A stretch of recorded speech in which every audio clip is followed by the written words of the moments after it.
हरिओम. आज मंगळवार 18 नोव्हेंबर 2025. सद्गुरू ब्रह्मचैतन्य गोंदवलेकर महाराज आज आपल्याला सांगणार आहेत की श्रद्धा ही मोठी शक्ती आहे. ऐकूया त्यांचे विचार.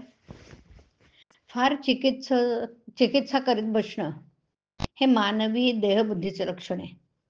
दुकानात गिऱ्हाईक आलं आणि मालाची फार चिकित्सा करू लागलं की हे गिऱ्हाईक काही विकत घेणार नाही असं दुकानदार मनात समजतो. परमार्थातही अतिचिकित्सा करणाऱ्या माणसाचं तसंच आहे. रणांगणावर गुरूंना कसं मारावं या चिकित्सेत अर्जुन पडला.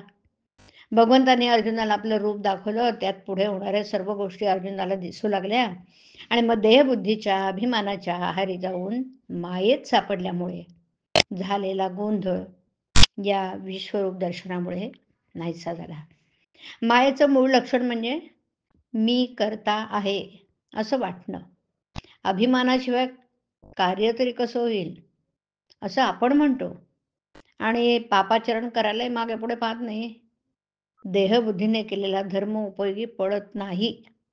अभिमानाने पुण्यकर्म जरी केली तरी तीही पुढल्या जन्माला कारण होतात. सर्व काही देवाला अर्पण केलं ही आपली आठवण काही जात नाही.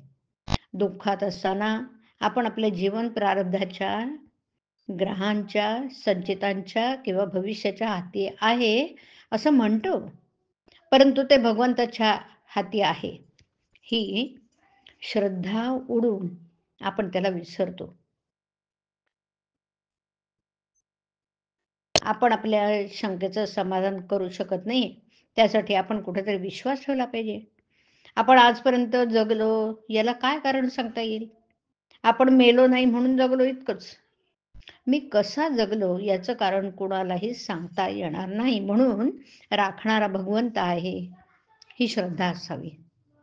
ही सृष्टी भगवंताने उत्पन्न केली. सृष्टीमध्ये भगवंत सर्व ठिकाणी भरलेला आहे. तो आनंदमय आहे. आपण त्याचे अंश आहोत. मग आपण दुःखी का? याचं उत्तर असं की देव आहे असं खऱ्या अर्थाने आपण वागत नाही. जिथे भगवंत आहे तिथे आपण त्याला पाहत नाही. श्रद्धेने साधन करीत नाही आणि श्रद्धेशिवाय कधी कोणाला परमार्थ साधायचा नाही. श्रद्धा ही फार बळकट आणि मोठी शक्ती आहे बरं. श्रद्धेने जे काम होईल ते कृतीने होणं कठीण जातं. विद्या, बुद्धी, कला इत्यादी गोष्टी बिळासारख्या आहेत. त्यांच्यामधून श्रद्धा झिरपून जाते. विद्वानांची मतं आपसापसात जमत नाहीत आणि त्यामुळे आपली श्रद्धा डळमळते आणि मग आपल्याला आणखी वाचन केल्याशिवाय चैन पडत नाही. आपल्या स्वभावामध्ये भगवंताच्या श्रद्धेपासून उत्पन्न झालेला धीमेपणा म्हणजे धीर पाहिजे. आपण आपल्या स्वतःवर जेवढी निष्ठा ठेवतो तेवढी जरी भगवंतावर ठेवली तरी आपलं काम होईल.